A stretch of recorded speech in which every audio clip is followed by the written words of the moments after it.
loňského léta.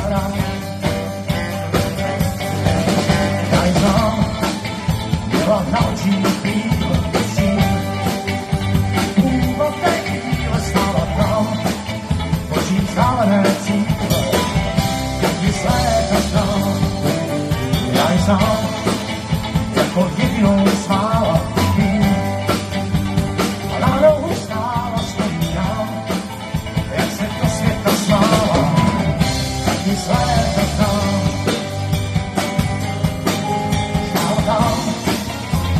Na očích chvíle písím, původ té chvíle já byl sám, očím vzdálené cíle, taky světa znám, já ji znám, jako jedinou smála.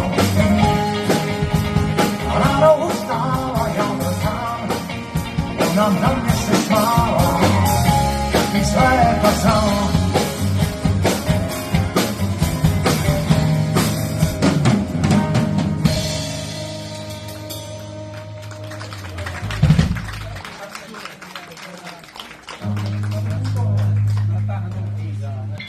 Dobrý večer.